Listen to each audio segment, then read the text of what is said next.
Today I have a guest, Michael Morris. Welcome, Michael, to Mindvalley Book Club. It's a pleasure to be here.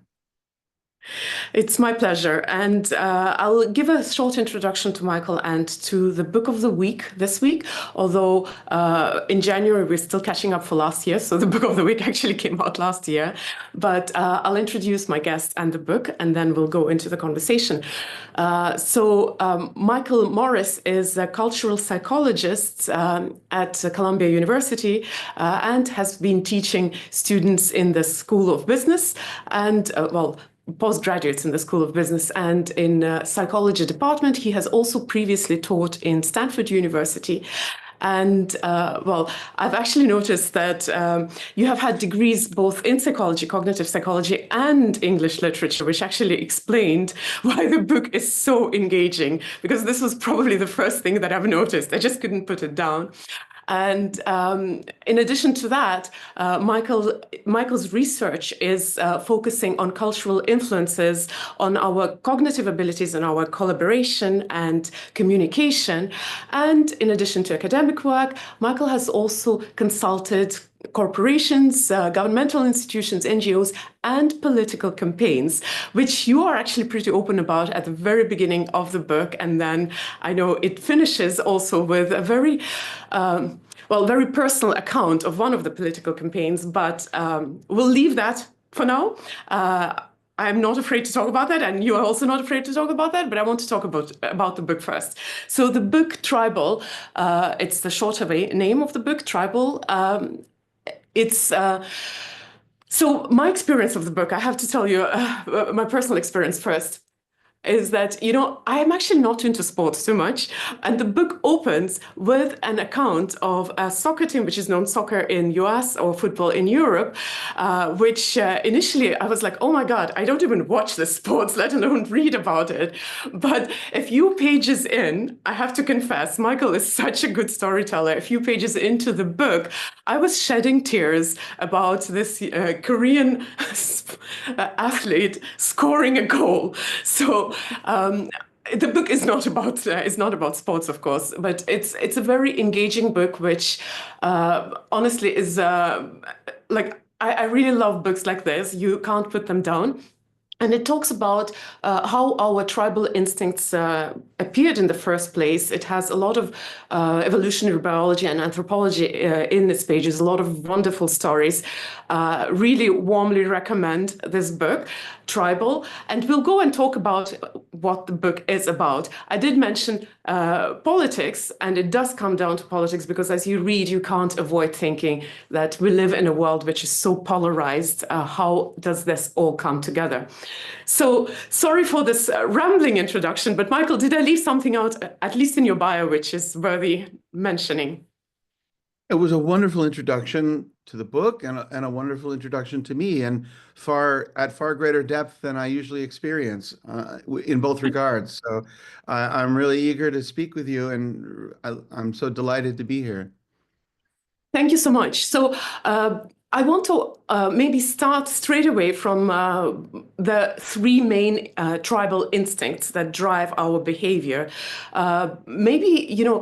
Before we go into the instincts, because I would like you to talk about them, I want to ask, how did you come up with that system of those three instincts? How did you notice them? Because it's not like there are textbooks which teach that.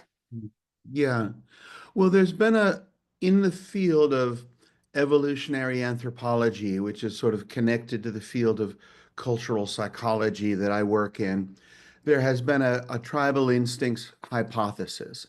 And the basic idea is that whereas in the old days we argued whether human behavior reflects nature or nurture, the biologists saying it's all nature, the sociologists and anthropologists saying it's all nurture, what we've come to understand in evolutionary anthropology, thanks in part to revolutions in social neuroscience and revolutions in archaeology that have helped us learn a lot more about human origins, what we've learned is that human nature is nurture, that nurture is what distinguishes humans from the other species and what enabled our evolutionary breakaway. And by nurture, what I mean is that we are the animal that is wired to internalize the patterns of the group that surrounds us, whatever they may be.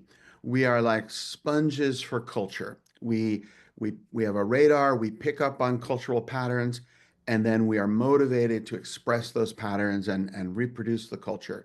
And so we sort of became wired for cultural sharing, for sharing culture in our groups during the Stone Age. And then that wiring enabled early human groups to develop cultural complexity that far exceeded that of any other primate. And then when that cultural complexity developed, it in turn changed our genetic evolution, creating selection pressure for even more wiring that helps us, develop and process cultures. Now, so that this tribal instincts hypothesis has been around, there's a lot of science for it, but it's expressed in very opaque jargon with many, many distinctions. And so I was trying to I've been teaching this material to business people for decades, trying to find ways to explain why it's practical to understand the underlying psychology that helps people learn cultures and that motivates people to act within cultures. And so I was looking for a way to describe the three major waves of evolution. And Mm, so I thought I should make it as concrete as possible.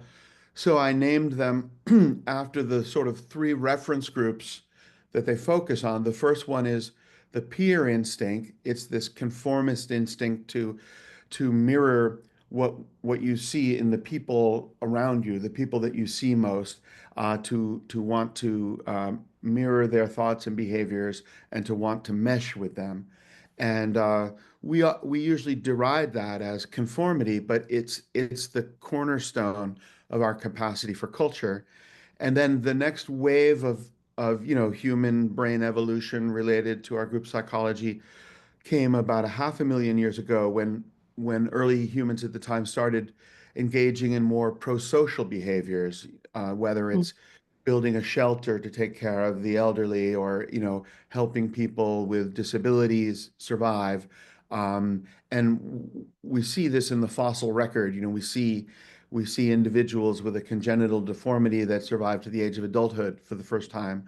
And we see more advanced tools that required one person to have labored and delayed satisfaction for a long time in order to produce something that benefited the whole community. And so I named this one the hero instinct. And social scientists have different words for these things. So they often call what I call the peer instinct, they often call it descriptive norms, the internalized rules that are sort of a description of those around you. And the hero instinct they call injunctive norms or moral norms or prescriptive norms. But I'm trying to make it as concrete as I can by calling it the hero instinct. And I think it's also a good name for it because part of it is the motivation to be a hero, but part of it is this knack for learning by paying attention to the heroes in one's group. We look to those who are respected and we form scripts for how to act in order to gain respect. And that is something that was adaptive for the individuals to start doing because they gained standing and tribute within their group.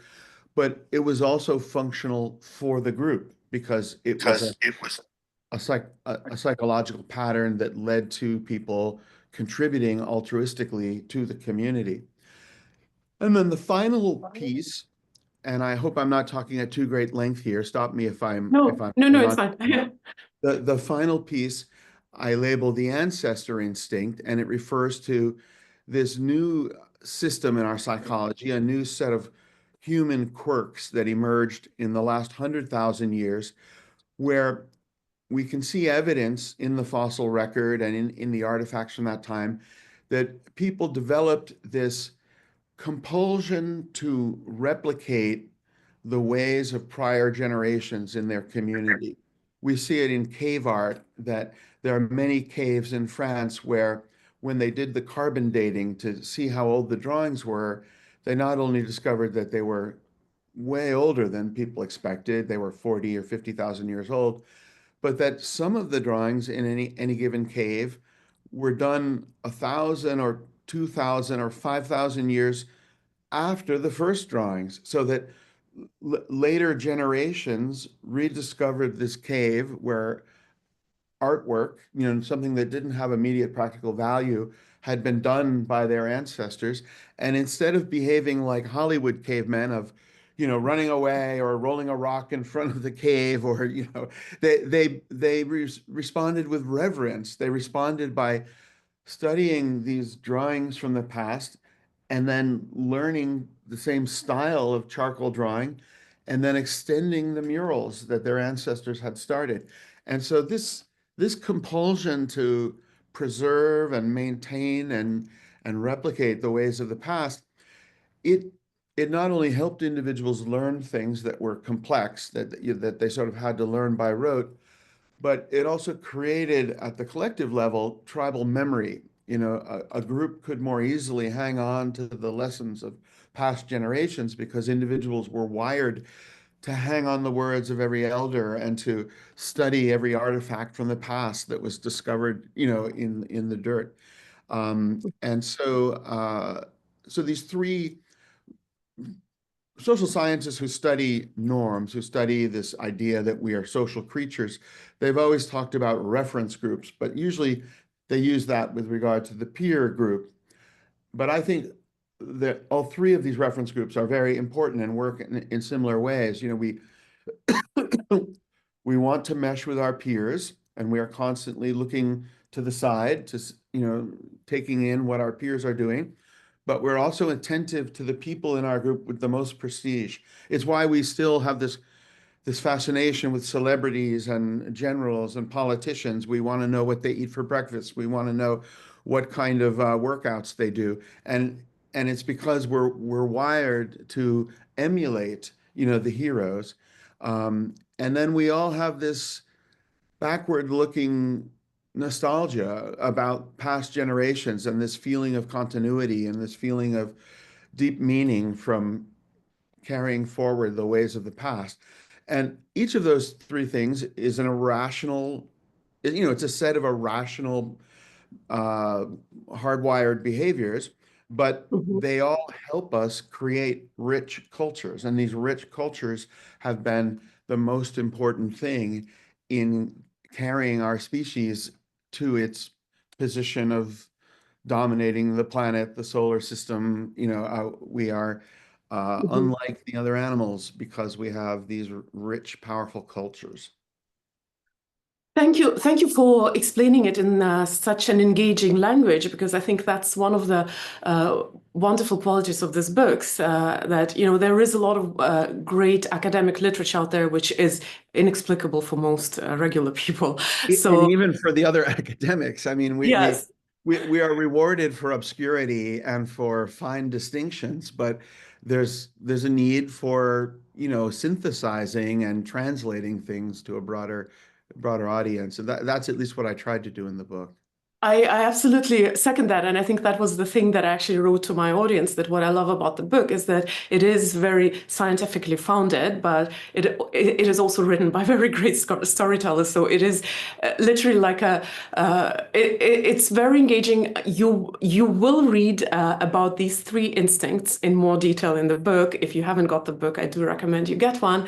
And Michael explains in a very interesting stories how these instincts even came about, and how do they express themselves in the contemporary day.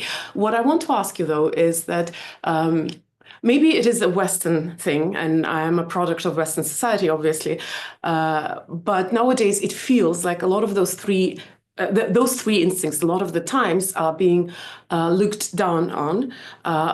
We don't like to look at the neighbor and do as the neighbors do. We want to be individualists sometimes, and I'm talking obviously about Western society currently, or for example, even the ancestral instinct, where we say that traditions are the peer pressure from the dead people. There's a lot of derogatory talk about these instincts. Yet in your book, I've actually written out quite a few quotes where you say that what we think is a bug is a quality which has helped us to dominate and survive. So why is there this again, maybe I'm mistaken and maybe I'm just looking at it from the Western point of view, but why is there this pushback against the peer pressure, against looking at the celebrities, against the cultural traditions? Why do we suddenly not see the value in that? It's a wonderful question. It's a really deep question. And I think that you're right that the West is more individualistic and egalitarian than some other parts of the world uh, where conformity and group harmony and status distinctions and deference to those with higher status are more accepted and valorized. You know, we are the cultures that are particularly biased towards status is artificial and we shouldn't be attending to it, and conformity is for weak-minded people and we should be always expressing ourselves as unique individuals. Um, I think there's a number of reasons for it. One is that these forces operate, you know, I would say subconsciously. They operate largely unconsciously, and when we're conscious of conforming or when we're conscious of status seeking, you know, we're sort of half conscious of it. We catch ourselves doing it, or somebody calls us on it, and then we realize in hindsight that we have behaved that way. But these things are valuable for individuals and for the group, but we're wired to do them in largely unconscious ways. Our conformist learning is completely unconscious. Our conformist motivations mostly unconscious. Occasionally we feel a real conscious peer pressure, but most of conformity comes from just using our knowledge of what the peers typically do as a kind of autopilot, you know, to direct our action when we don't want to think about it or when we're busy. So the workings of these mechanisms are largely unconscious. The benefits of them are largely unconscious and hard to see. We don't really see how the fact that we share Western culture helps me anticipate your thoughts and helps you interpret my thoughts so that we can build on each other's thoughts. We don't that's all sort of tacit and implicit. But each of these things can go awry. You know, each of these forms of tribal instinct can become toxic and can lead to dynamics that are pernicious and that involve escalating conflicts. And when that happens, it's very easy to see because it's very dramatic. So we can see when conformity leads to, you know, close-mindedness towards the other side, like in partisan politics in my country, that we have this, you know, point where we no longer are listening, we're no longer talking to each other, we're just closing our minds to the other political party.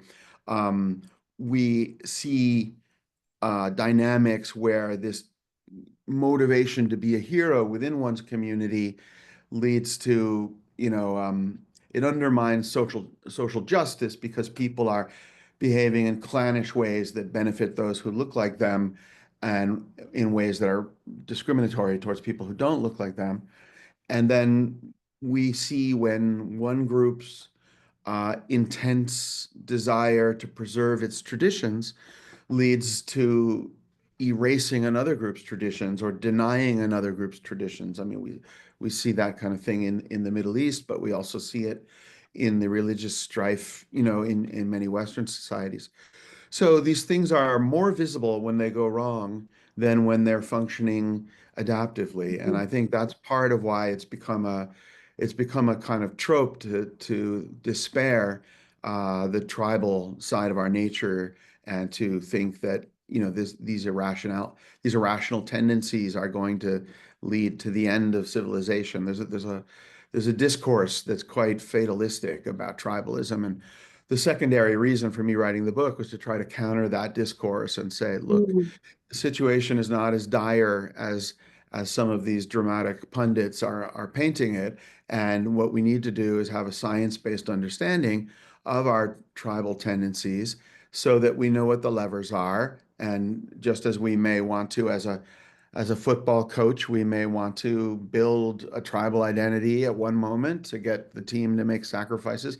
At other moments, we want to dial it down because we realize that the tribal thinking is preventing people from learning from outside or preventing people from taking the competitor seriously. So, we want to have our hands on the levers and to accept these as parts of human nature that we have to work with when we work with humans.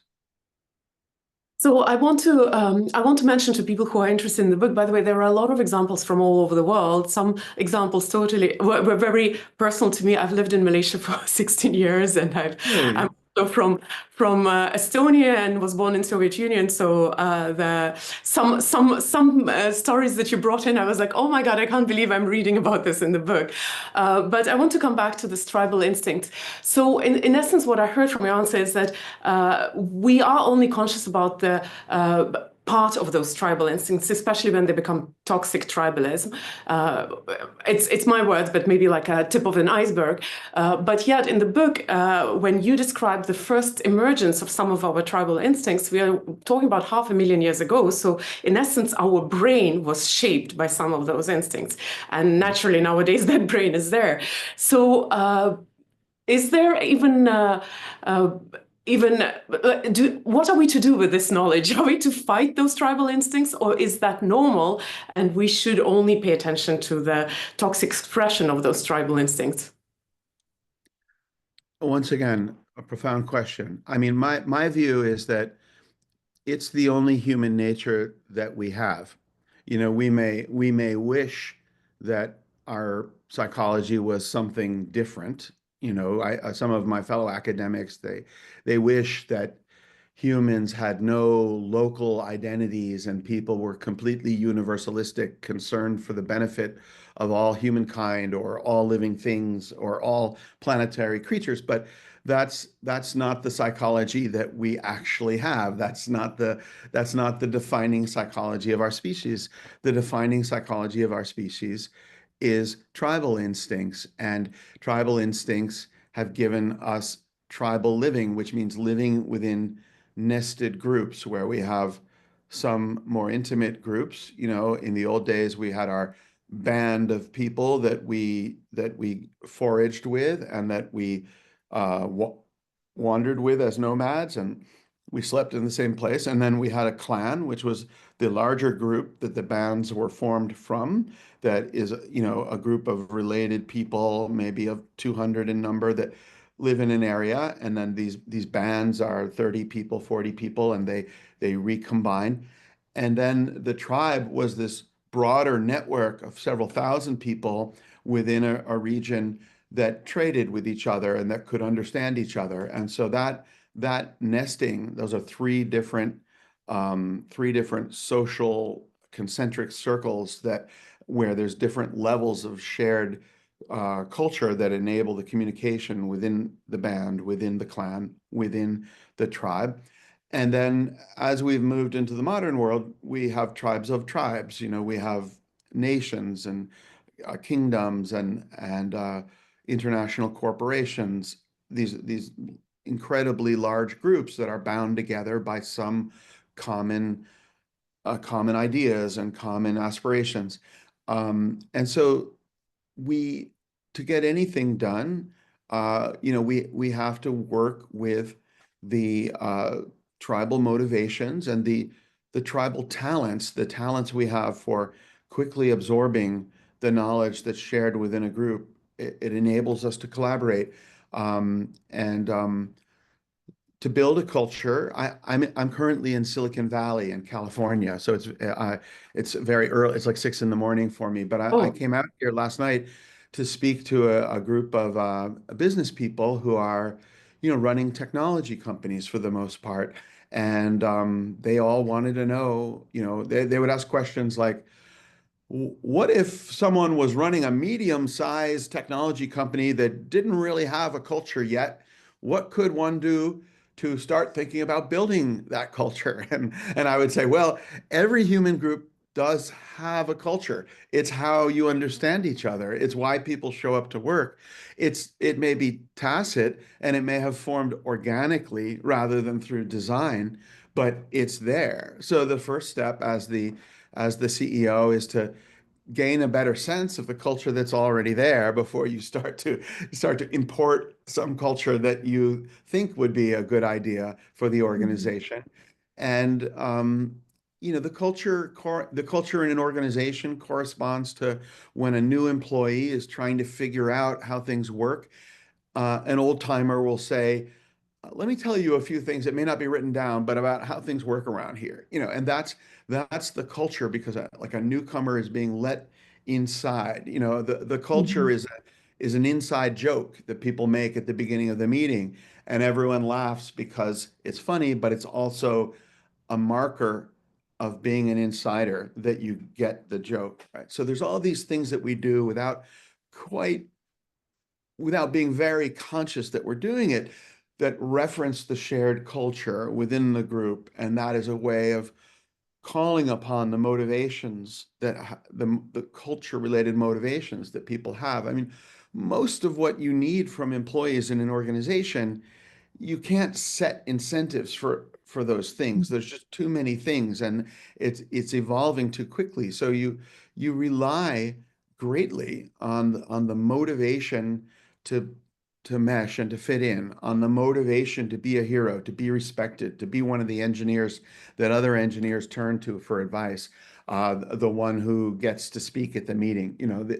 This is the hero instinct, and they also rely on um, the ancestor instinct, curiosity about, you know, let's listen to this older employee who's getting ready to retire because we have to remember what happened during the last economic downturn and how did the company handle that and how can we learn from that memory and um, so these are ubiquitous three sides of human nature that we would do well to accept and embrace rather than to try to ignore. It's Mhm. easy, especially as an intellectual, to say, oh, conformity, status seeking, sentimentality about the past. How silly, that's how my parents behave, but I'm going to be rational instead.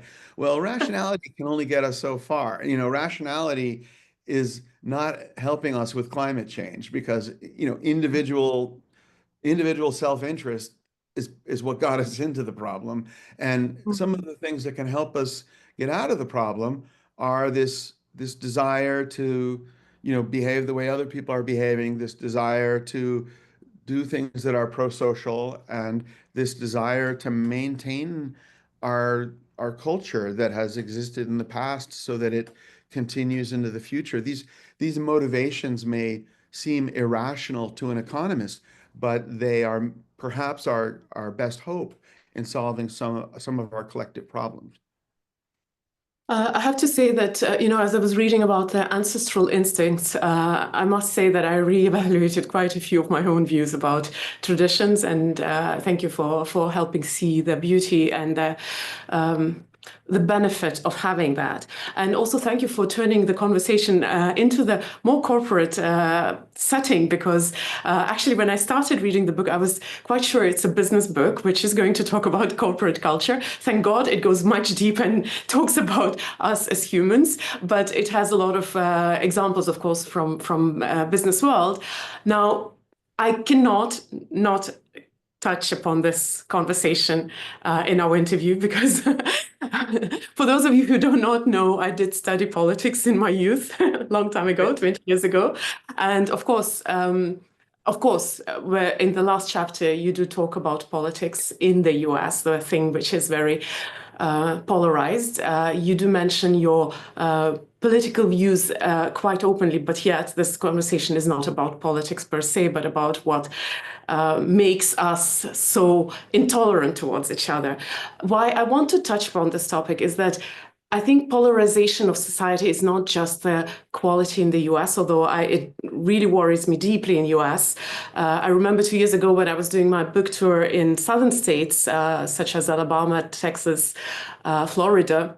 I was actually surprised by how human were all the people, even after they would say something which I disagree with in terms of our values. But the feeling that I carried with me was that I wish Americans talked to each other, they would see the humanity in each other. But that is a problem also in Europe and in Middle East and in Asia, everywhere. It's becoming more predominant problem that we are so polarized, we are not capable of even hearing us. So why am I giving you this long prelude is that you say quite openly what you think. Doesn't that kind of close, like the knights of the past, before they go into the battle, they close this eye thingy visor. Doesn't that do to the people? Is that okay to talk openly about what we believe? And how can we actually get over that horrible rift in the society? Well, there's a lot there. I think one of the things you're asking is by showing my cards, talking about some of my past political involvements, am I losing half my audience automatically because they would see me as a member of the blue tribe rather than the red tribe?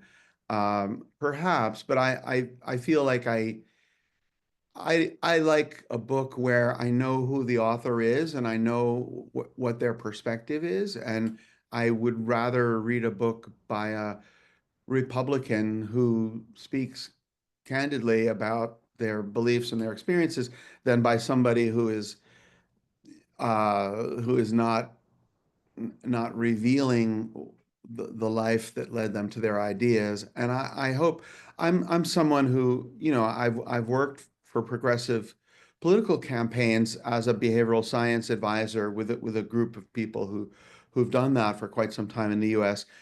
But I hope that, I hope that people on both sides of the perspective can see that I'm not I'm not holding up, you know, Republican political dynamics as irrational and Democratic political dynamics as enlightened. I see them as outgrowths of the same psychology and as limited in some of the same symmetrical ways. Not exactly. There are some fallibilities on one side that are different than the fallibilities on another side, but largely, it's we are we have a kind of partisan blindness that is an outgrowth of our conformist information processing that has gotten worse because we now live in these ideologically inbred communities, both our residential communities and our media communities. So this psychological tendency of just absorbing what we see mostly around us, uh, absorbing it unconsciously as the truth, this has gotten much more problematic than it was before because we live in these communities that are so sorted by, blue tribe members are around other blue tribe members and red tribe members are around other red tribe members.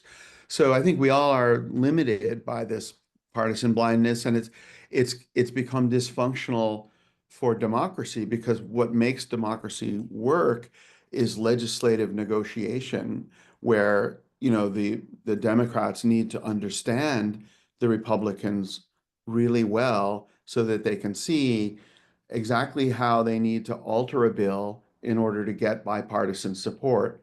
And it's only when you have bipartisan support that you can have lasting government programs. We've been in a world now where a new president like Trump comes into office and spends the first week canceling programs of the previous president. And that was exactly what Biden did in his first week. And that doesn't, when you have government by executive order like that, it doesn't lead to lasting programs that actually work and that help because they get revoked every time a new regime comes in.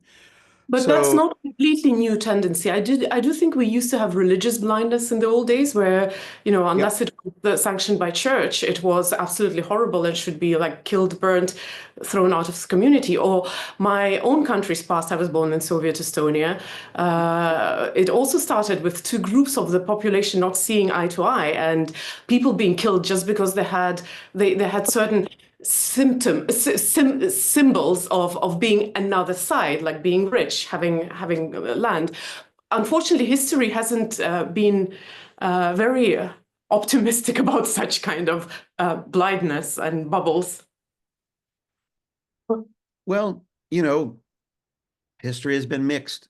We are we have been through a difficult 20th century.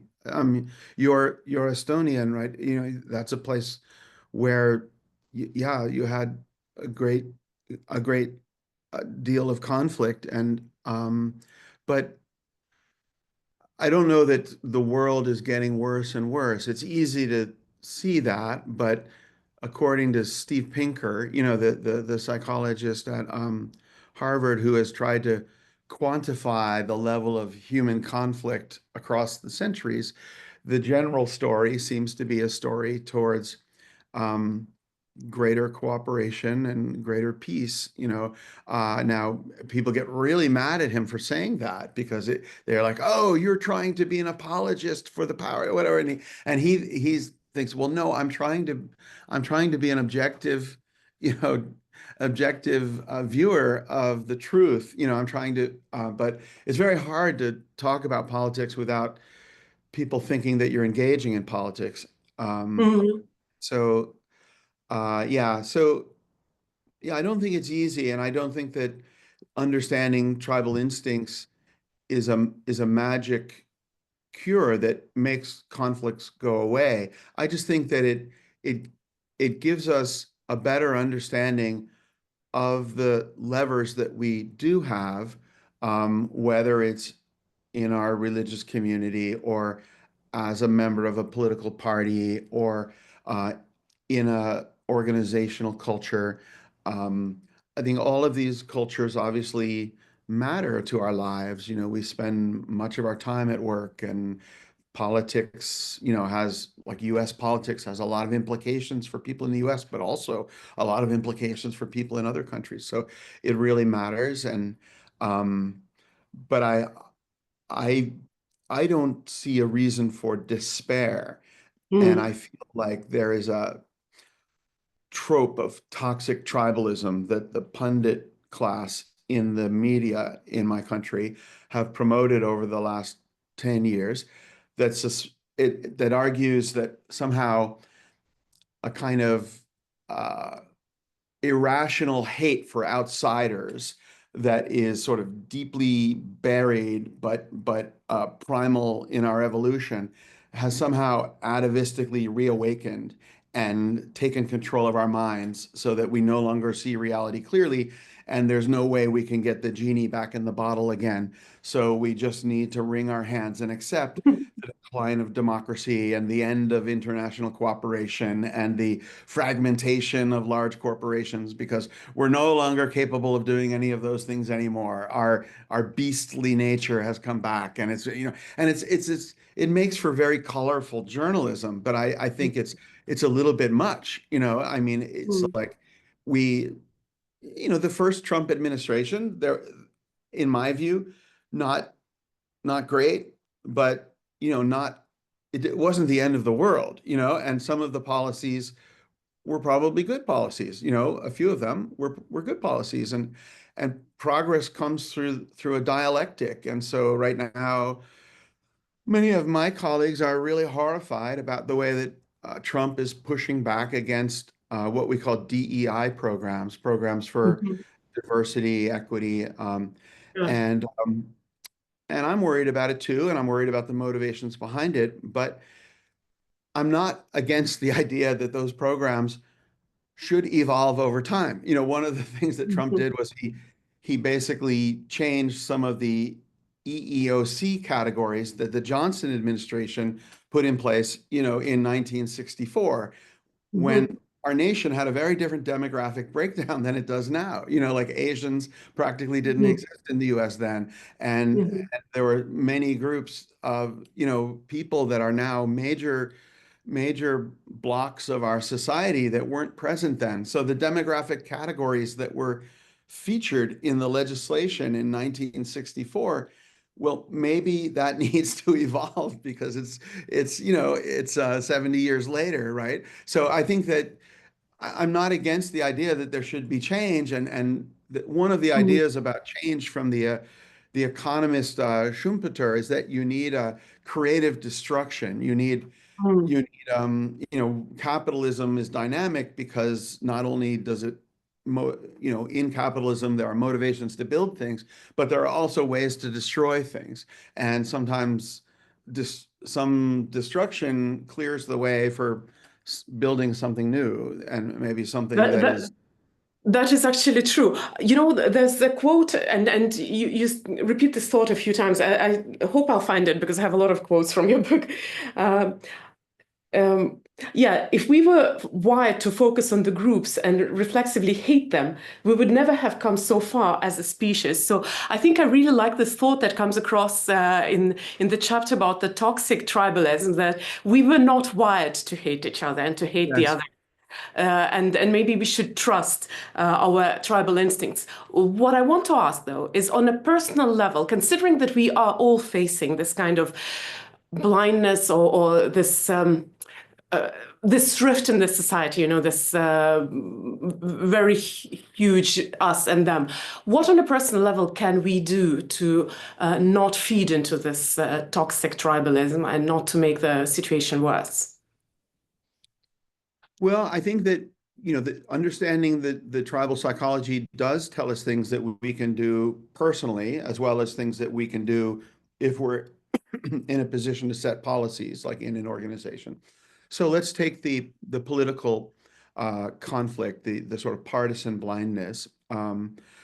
I realized through writing this book that, I live in a blue tribe bubble. I live on the Upper West Side of Manhattan, where when I go into work, I pass a Lululemon and a Whole Foods and lots of bookstores and lots of cafes, and um, everything I see as I go into work is a sign of the blue tribe. They are products of that part of our culture, and they reinforce blue tribe scripts in my head so that when I go into work and start thinking about social problems and start thinking about business, I think about it from a blue tribe worldview. And when I diagnose what went wrong in some of the blue tribe political campaigns I've been involved with, I see that sort of groupthink where, the campaign headquarters were in Brooklyn and everybody was from the same universities and the same type. They may have been all different ethnicities and all different sexual orientations, but they all had in common this intellectual, this package of intellectual assumptions that not everyone in the country shares. And so the idea is that if you want a political campaign that succeeds in creating a big tent, well, you probably shouldn't headquarter that in the middle of a blue tribe bubble like in Brooklyn. You should, Obama's headquarters were in Chicago, and that is a city that is, central Chicago tends to be fairly liberal, but it's not as sort of elite coastal liberal to the same extent as Brooklyn. I think that I wish that people took themselves broke out of their bubbles more, and and then when we think about more systematically, what programs could we do to kind of increase dialogue, the dialogue that has sort of broken down across the two camps. There's a set of programs in the US now that are called they're called like red-blue dialogue programs, and they or bridging programs. And the way it works is that one of these foundations will come to your city and say, okay, we're holding a bipartisan, conversation night for young people. Please sign up saying if you're a Democrat or a Republican, and we'll make sure to have equal numbers of each so that we can pair you off. And some of them have, like, I'm trying to think of the names of the group. They're like Red Meets Blue, or Hello from the Other Side, Town Meets Gown. And so it creates this sense that you're about to go talk to one of them. You know, you're about to go talk to one of these strange people from the other side. And we haven't seen dramatic evidence for the efficacy of this wave of programs. And I think it's because when we think we're talking to one of them, like someone from the other side, we have a lot of defenses up, and we might even walk away even more polarized from the experience because we're so motivated to defend ourselves against their ideas. But there's another wave of programs that is a little bit counterintuitive. It's called things like Make America Dinner Again, or Coffee Party America, or Open Lands Conversations. And the idea here is you bring people together, once again, selecting people so that there are people of both parties to talk about a non-politicized issue, whether it's coffee or, foodies, or hiking on public land. And these are topics that cross-cut the blue and the red tribes, but they are topics that ultimately intersect with some politicized topics. And they're topics that if you bring people together to talk about these things, you might actually create continuing conversations. People be like, let's meet next week at this new coffee spot, or let's go for lunch to this new restaurant. It's a Thai place, but vegan Thai or something like that. And so that's the kind of slightly counterintuitive program that I think has a more oblique strategy of bringing people together to talk about things that are not politicized, with the hope that in the long run, that's the best way to increase understanding across the political camps. And I think that understanding the psychology of the partisan blindness helps us understand why this kind of program works. Mm. Well, in your answer, I could hear a lot of ideas from the book, why you would answer it this way. Thank you so much. Unfortunately, we have to be finishing this conversation. So I will ask a traditional question. And first, though, those who are online, please leave a heart for my guests, or if you're watching it in recording, leave the heart under the video. And while you're doing that, the last question that I wanted to ask is, how would you like your book to change the world? Wow, that's a wonderful question. And I'm flattered that you ask it.